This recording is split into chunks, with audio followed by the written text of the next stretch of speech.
Hai, Assalamualaikum warahmatullahi wabarakatuh dan selamat sejahtera kepada semua. Nama saya ialah Daisy Natasha binti Johani yang akan bersama anda sepanjang sembang bawang ini.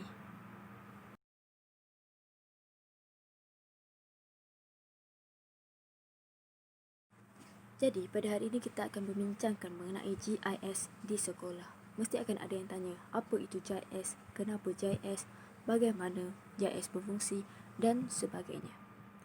Baiklah, seiring dengan peredaran masa kini, dunia yang kita jalani pada hari ini telah beralih ke zaman moden yang dilaung-laungkan oleh masyarakat sebagai dunia tanpa sepadan, maklumat di hujung jari dan sebagainya.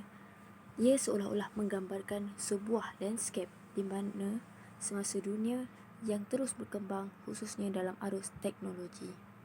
Oleh yang demikian, terdapat pelbagai bidang yang mengalami corak perubahan yang besar dan tidak terkecuali dalam bidang geografi. Sekarang bila kita sebut pasal geografi ini, ia bukan satu bidang yang kita perlu menghafal setiap benua, wilayah, negara pada sebuah model globe.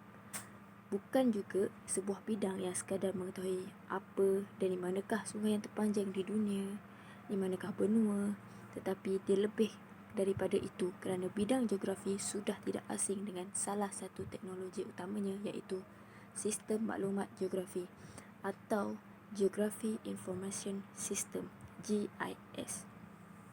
Sistem maklumat geografi ini ditarifkan sebagai sebuah sistem yang mampu menangkap, menyimpan, mengintegrasi, menganalisis dan memaparkan data yang berkaitan dengan reruang berpandukan bumi.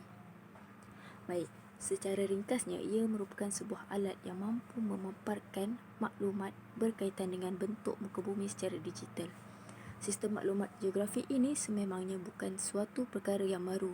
Sebelum GIS ini diperkenalkan lagi kepada dunia secara meluas, ia sebenarnya sudah melalui sebuah kronologi yang panjang, iaitu bermula dari awal tahun 1960-an yang diterajui oleh pasukan kendalian Roger Tomlinson dalam usaha untuk membangunkan GIS. Mesti akan ada yang fikir, kenapa GIS dibuat, kenapa GIS dibangunkan dan sebagainya. Baiklah, saya akan menerangkan serba sedikit. Menerusi portal geospatialworld.net, salah satu kegunaan penting GIS ialah dalam sektor perancangan bandar atau urban planning. Hal ini kerana GIS membantu dalam pembangunan dan pembinaan bandar yang sistematik serta terancang. Di samping itu, GIS juga berperanan penting dalam sektor pertanian kerana ia dapat mengawasi kekerapan keadaan banjir dan sebagainya. GIS juga tidak terkecuali dalam bidang perniagaan atau lebih dikenali sebagai business geography yang membantu para peniaga dalam memilih lokasi terbaik untuk membuka kedai di mana lokasi yang strategik dan banyak lagi. Secara amnya, GIS ini merupakan sebuah teknologi yang banyak memberi manfaat kepada lingkungan masyarakat. Jadi, bila kita lihat dari sudut GIS di sekolah pula, sebenarnya dah cukup komponen-komponen yang diperlukan bagi GIS ini. GIS ini hanya memerlukan 5 komponen utama untuk menggerakkan sesuatu jalan kerja yang menggunakan aplikasi ini. Yang pertama ialah perkakasan. Maksud perkakasan ini ialah paparan visual unit pemprosesan pusat dan peranti slot data ataupun dikenali sebagai drive. Saya rasa semua sekolah di Malaysia ini mempunyai makmal komputer tersendiri atau makmal ICT di mana bagi tujuan untuk penggunaan teknologi maklumat. Jadi seharusnya ia bukanlah satu masalah yang besar bagi sekolah-sekolah ini kerana setahu saya untuk sekolah-sekolah yang pedalaman sekalipun dah dapat peruntukan dan dana untuk ICT. Seterusnya ialah komponen kedua, iaitu data. Kebanyakan data yang diguna pakai bagi penggunaan GIS ini ialah spatial data, iaitu data reruang dan attribute data atau dikenali sebagai data attribute. Data reruang ini ialah salah satu cara untuk mencirikan sesuatu lokasi atau objek yang berada di permukaan bumi, termasuklah latitude, longitude sebagai rujukan.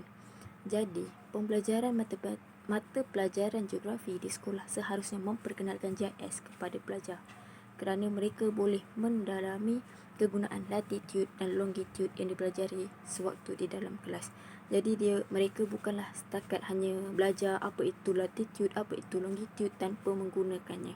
Jadi dengan GIS ni dia membantu untuk mereka cuba menggunakannya secara sendiri. Okey, komponen seterusnya ialah perisian. Perisian ini juga boleh dimuat turun menerusi perkakasan. Ia mungkin agak sukar untuk mendapatkan software atau perisian mengenai GIS, tetapi dia tidak mustahil kalau kita usaha untuk mendapatkan software tersebut. Okey, seterusnya ialah tenaga manusia. Dia merupakan komponen yang keempat. Okey, tenaga manusia ini ialah untuk menggerakkan sistem maklumat GIS seperti pelajar itu sendiri ataupun guru yang mengajar. Kedua-dua ini merupakan tenaga manusia yang menggerakkan atau menggunakan sistem ini. Jadi yang seterusnya ialah komponen terakhir, iaitu kaedah yang digunakan atau nama Inggeris dia method. Kaedah ini bergantung kepada keupayaan guru yang mengajar. Selain itu juga, ia melibatkan kaedah atau metodologi yang digunakan bagi tujuan analisis tersebut, perisian dan sumber yang dirujuk. Keperluan GIS ini juga meliputi pelbagai bidang yang menyebabkan perisian-perisian GIS semakin berkembang. Okey, sekarang kita akan membincangkan berkaitan dengan masalah yang timbul di sekolah kerana kurangnya pendedahan mengenai GIS. Jika kita lihat sehingga hari ini, penggunaan kaedah pengajaran atau PDP bagi subjek geografi kebanyakannya hanya menyampaikan fakta dan bentuk muka bumi sahaja. Asas kemahiran peta yang diajar hanya dilaksanakan dengan membuat aktiviti seperti melukis, kenal nama negeri, kenal nama tempat macam tu je. Namun, tahukah kalian, terdapat individu-individu yang masih tidak tahu di mana lokasi-lokasi negeri yang terdapat di Malaysia. Hal ini kerana guru masih menggunakan kaedah PDP melukis peta dengan cara copy and paste dari buku teks. Jadi macam sekarang ni macam dah biasa sangat. Bila cikgu suruh lukis gambar peta, kita copy daripada buku teks sahaja. Kita tak ajar pun kat bahagian mana, utara ke, negeri selatan ke, negeri pantai timur ke, tidak didedahkan. Okey, jadi kita juga sedia maklum pada masa kini generasi-generasi yang lahir kebanyakannya memang lebih meminati teknologi, internet, dan dia tidak berminat untuk mempelajari sesuatu yang dah terlalu biasa seperti guru baca buku teks dan pelajar salin apa yang cikgu cakap. Mereka tidak berminat dengan benda tu. Jadi mereka nak sebuah kelainan yang membuatkan mereka menikmati suasana pembelajaran, atau arti kata lain, diorang seronok. Dengan adanya pengenalan berkenaan GIS, guru dapat menggambarkan keadaan Malaysia dengan lebih luas kerana mereka dapat melihat secara 3D. Pelajar akan dapat lihat di manakah bahagian laut, sungai, jalan raya, hutan dan sebagainya yang terdapat dalam Malaysia. Tidak semua pelajar mampu untuk berkunjung ke luar negeri mereka sendiri. Namun dengan GIS, mereka dapat menggambarkan situasi atau keadaan yang berada di negeri-negeri lain, bahkan di negeri sendiri. Seperti yang kita tahu, contohnya di negeri Pahang, dia ada taman negara. Bagaimana bentuk taman negara tersebut, banyak hutan. Jadi dengan adanya GIS, kita dapat melihat di mana hutan tersebut. Okay, dalam masa yang sama, mereka juga dapat kenal pasti di mana kedudukan negeri-negeri di Malaysia, di mana Sabah Sarawak, Kelantan, Johor dan sebagainya.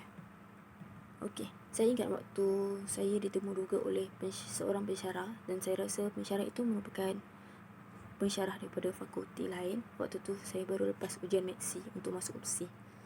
Beliau tanya kepada saya, kenapa saya pilih bidang geografi sebagai pilihan utama saya.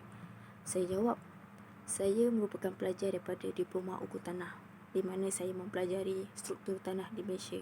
Saya belajar mengenai kawasan yang terdapat di Malaysia. Malah saya juga mempelajari mengenai GIS. Apa yang saya dapati daripada diploma saya dulu, semua orang tahu nama negeri, tetapi tidak semua orang tahu di mana kedudukan negeri yang diorang sebut. Lepas tu pensyarah tu tanya lagi, Boleh tak saya ulas secara lebih lanjut apa yang jawapan saya tadi? Saya kata, kawan-kawan saya yang hampir sebaya dengan saya, dia tak tahu pun kedudukan Johor di mana. Sebab saya merupakan orang Johor. Dan dia orang tanya, kat mana Johor? Johor tu dia orang tahu tak Johor, tapi dekat dalam peta dia orang tak tahu. Jadi jika rakan sebaya sendiri tidak tahu di mana keadaan dan kedudukan negeri di Malaysia berdasarkan peta, bagaimana pula dengan generasi yang akan datang? Lagi mereka tak tahu. Jadi dengan adanya JIS di sekolah, sekurang-kurangnya dapat mengajar mereka mengenai kedudukan sebenar negeri-negeri di Malaysia. Okey, seterusnya saya ada melampirkan paparan, iaitu lampiran ini berkenaan dengan sebuah eksperimen sosial, dan dia menarik minat saya juga sebab di mana mereka bertanya kepada random person di Kuala Lumpur, saya rasa. Dia bertanya mengenai di mana asal tempat mereka, dan dia menunjukkan satu peta. Dia suruh kita tengok mana satu daerah. Contoh macam kita duduk dekat KL, kat mana dalam peta tu menunjukkan negeri bahagian situ. Jadi ada yang Kelantan, ada yang Sabah, ada yang Sarawak. Jadi mari kita sama-sama saksikan. Dibawakan kepada anda oleh sumbangan.com. Sambutan kemerdekaan tahun ini mungkin berbeza daripada tahun yang sebelumnya, tetapi jangan biarkan ini menghalang anda untuk terus mengekspresikan semangat cinta akan negara pada bulan kemerdekaan ini. Jom kita tanyakan rakyat Malaysia sejauh mana pengetahuan mereka tentang negara kita ini. Okey, Puan asal daripada mana? Saya dari Changlun, Kedah. Selangor. Sungai Buloh, Selangor. Saya memang budak KL. Ipoh. Selangor. Daripada Johor, Endau Johor. Okey, boleh Puan tunjukkan Kedah dekat mana? Tak. Kedah. Belah mana Kedah? Sini kat lah. Betul tak? Boleh tunjuk tak agak-agak Selangor dekat mana dalam peta? Boleh. Mana yang Selangor? Sini ya? Boleh Puan tunjukkan Selangor dekat mana?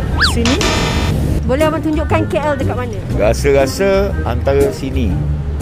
Di serius. Okay, boleh tunjuk tak Perak dekat mana? Perak kat...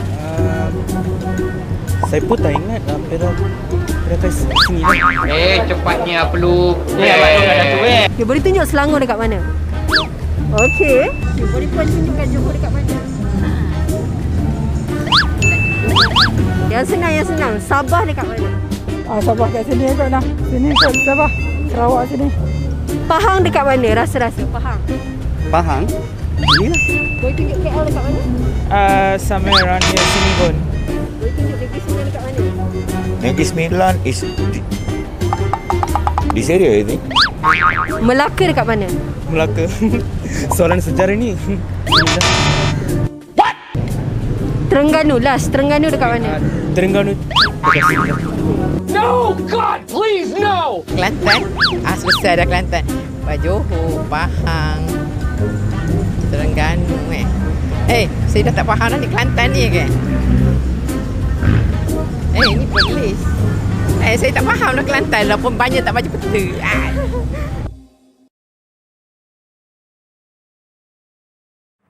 Jadi jika kita lihat pada video tersebut, kita dapat tengok rakyat-rakyat Malaysia ni pun belum kesemuanya dapat tahu di mana kedudukan negeri. Mereka tahu nama negeri tetapi mereka tidak tahu nama di mana kedudukannya.